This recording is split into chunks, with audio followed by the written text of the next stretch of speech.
We're about to derive the Gibbs Free Energy. This is the new thermodynamic variable that will complete the picture in terms of thermodynamics. So, like everything else, we come back down and return to the first law of thermodynamics.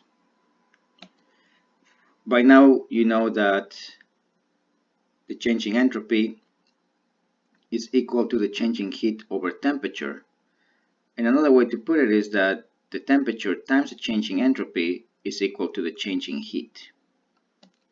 So we could introduce that change for the changing heat into the first law of thermodynamics. And we already have the negative PDV term for the changing work. So one thing that can be done, and at first this may look like a rather dumb thing to do, but mathematically the way this is going to work out is actually kind of phenomenal. Basically, we're going to bring everything to the left side of the equation such that internal energy minus dW minus dQ ends up equaling 0. Okay, so you may say, well, what the heck are we doing this for? What's the point of this? And the point of this is that we're mixing the changing work and the changing heat with the path-independent variable.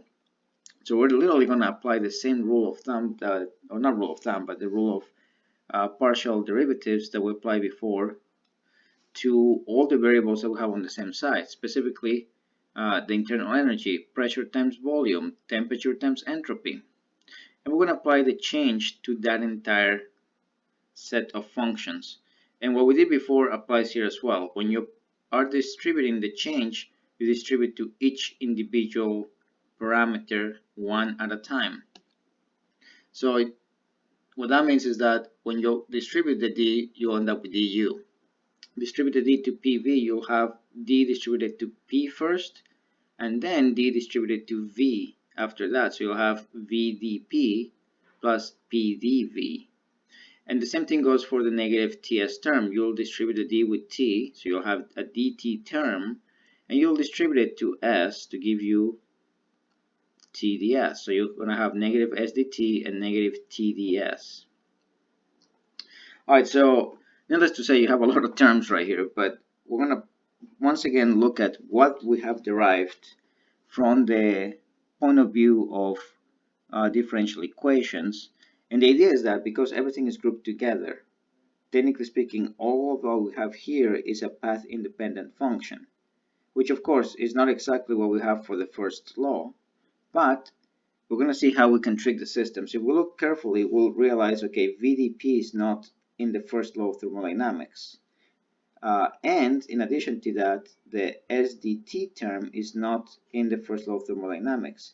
Since those two terms have changing pressure and changing temperature, the way you trick this entire term to be equal to the first law is to keep the pressure and the temperature constant. And if you do that, automatically VDP becomes 0 and SDT becomes 0 as well. And what you end up with is the differential of the different terms U, PV, and TS being equal to what you have in the first law of thermodynamics. And once again, with this tiny little trick of differential equations, we have turned path-dependent functions into a new path-independent function itself. Specifically, the collective term of U plus PV minus TDS, or excuse me, minus TS, is what we call the change in Gibbs free energy. So G stands for U plus PV minus TS.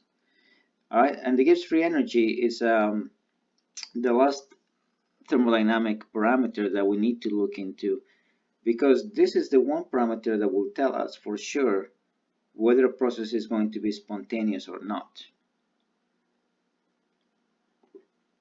Much like entropy and enthalpy, you can find out the Gibbs free energy of a reaction by using delta G values of formation. So looking back at the equation involving the combustion of acetylene, if you have the delta G values, you can use the same equation, delta G F formation of products times their coefficients, all added together, minus the delta G of formation of reactants times their coefficients, all added together, subtract reactants from products, divide by a reference value. Right, so here are the delta G values. And much like enthalpy, the value for elements in their elemental form is 0 for delta G as well. Alright, so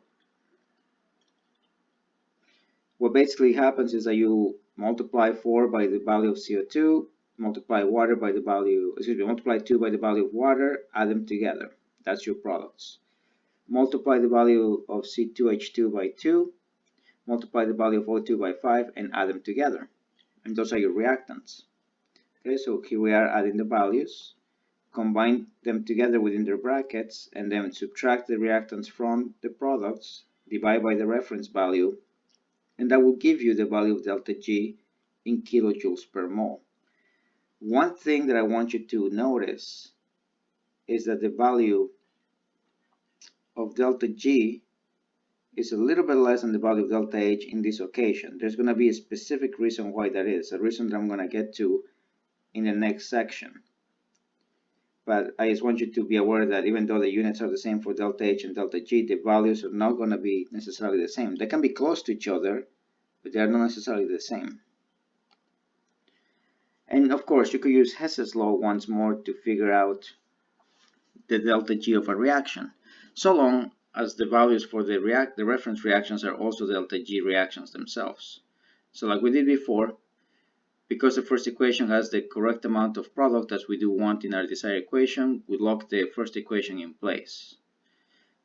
For the second equation, we have C2H2 on the left side of the equation, but we only want 1 mole of it, so we multiply by 1/2. So the value of 1633 drops down to negative 816.7. Okay, then that equation is locked in place. Then we look at the fourth equation. We make sure that the water is on the left side so that it cancels out with the water of the third equation. And when we do that, we change the sign from negative to positive. And then we multiply it by 2 to come up with the proper amount of water so that you end up with 1 water at the very end on the left side of the equation. Okay, so the value also gets multiplied by 2. Now it's 474. Okay, that equation is now locked in place.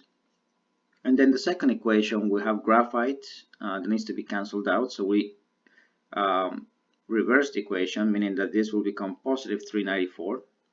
And then we multiply by 2 so that we can cancel out the C graphite, right? And we also multiply the value, the 394 by 2, ending up with 788. Everything now is perfectly aligned. Things that need to cancel out, that the graphite and the CO2 cancels out. Your oxygens cancel out. Your hydrogens partly cancel out, and your waters also partly cancel out. So you end up yielding the desired equation. And here you simply add up the delta G values together, giving you a value of 272.20 kilojoules per mole. So as you can see, the process is identical. All I did is give you values of delta H, delta S, and delta G, and you apply the same formula to find out what was going on. Alright, now in the next video, I'm going to dig deeper into what the delta G can actually tell us. So, see you in the next video.